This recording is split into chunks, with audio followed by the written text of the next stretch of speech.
नमस्कार दुनिया हलचल को स्वागत करुछि मु संजय। आसंतु नजर पकाइबा वर्तमान मुख्य खबर उपरे। बिहार पाटनार दरियाम्बा हिल्सा हिल स्टेट हाईवे रे टैंकर एक ऑटो को धक्का देवा फल 8 जन श्रद्धालु मृत्यु घटी। मृतकों मध्य 7 जन महिला और जड़े पुरुष थिया बेले शाहजहांपुर थाना पुलिस तदंत जारी। समस्त श्रद्धालु ऑटो जोगे गंगा स्नान करि फेरुथिले। हीराकुद जलभंडार को ऊपर मुंडरू बन्या जल प्रवेश करथुबारु आज डैम रो 4टी गेट खोला जायछि। बाम पार्श्व रे 3टी एवं डाहाण पार्श्व रे गोटिए गेट दे जल निष्कासित हेउछि। ऊपर मुंडरे प्रबल वर्षा लागि रहितबा जोगु हीराकुद गेट खोलिबाकू निष्पत्ति निया जायछि।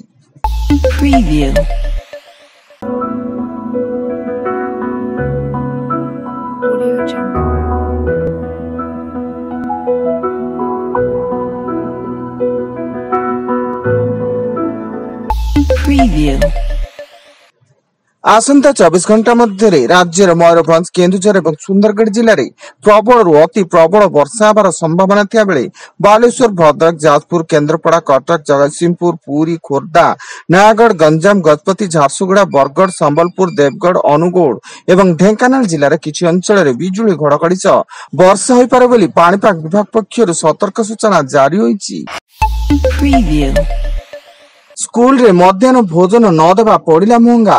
बौद्ध जिलार हरभंगा ब्लॉक 33टी, बौद्ध ब्लॉक 15टी और कंटामाल ब्लॉक 8टी स्कूल को कारण दर्शाओ नोटिस जारी कले जिला शिक्षाधिकारी। एथिसह 7 दिन मध्य एसएमसी कमिटी आगे अगस्ट 15 तारिखर भोजन छात्र छात्री को देवा सह प्रमाण स्वरूप फोटो वीडियो सह उत्तर दाखल पर निर्देश देइचंती।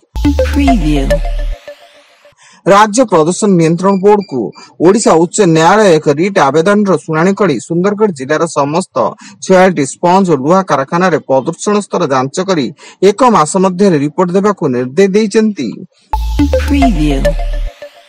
केन्दुझर जिला बांसपाल अंजर सरकारी उच्च प्राथमिक विद्यालय रे झरका रेलिंग रे चापी श्रेणी गृह रे रहितबा द्वितीय श्रेणी छात्र को शिक्षक माने भल भावे जांच न करी बाहर पटु ताला पकाइतिले एवं से भली अवस्था रे से राति तमाम रहितिले। फल जिला शिक्षा अधिकारी पूर्ण चंद्र बरिया संपृक्त विद्यालय प्रधान शिक्षक गौरवी महांत को कार्य रे अवहेला पय निलंबन करिसेंती।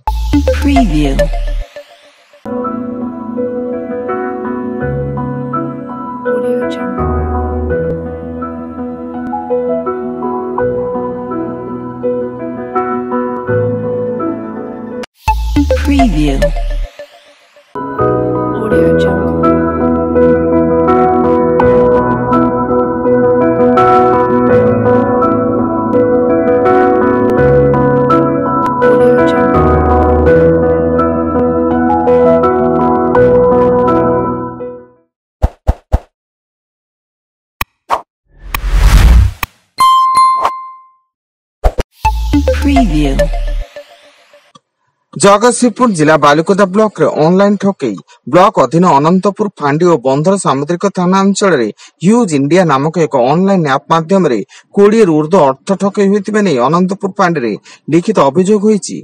पुलिस अभियोग को भित्ति करी तदंत आरंभ करिछि। भुवनेश्वर विजु पट्टनायक अंतर्जातीय विमान बंदर पुणी 4 कोटी टंकार विदेशी गंजेई जबत। ए मामला रे कस्टम विभाग 2 जन को गिरफ्त करथिया बेले दुहे ए विदेशी गंजेई बैंकॉक रु भुवनेश्वर आणुथिले।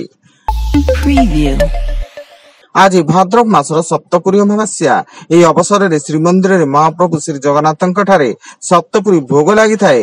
फल रे नीति पई श्रीमंदिर रे स्वतंत्र व्यवस्था करा जाईछि।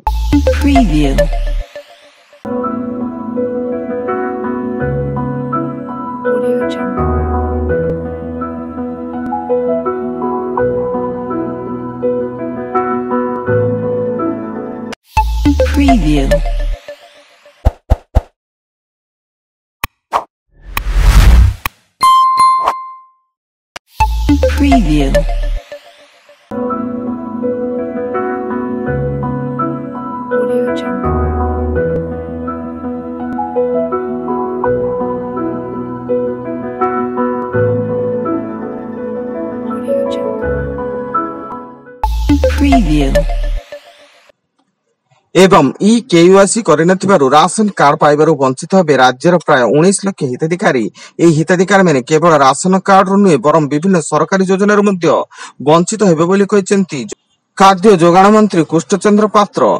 कारण इ केवाईसी नहेले केवल राशन सामग्री नुहे बरं सरकार गरीबंक पई करथिबा अनेक योजनार सेमाने बाद पड़िबे। वर्तमान पई एतिकी अधिक न्यूज अपडेट्स पई विजिट करंतु आम वेबसाइट www.duniyahalchal.in। धन्यवाद।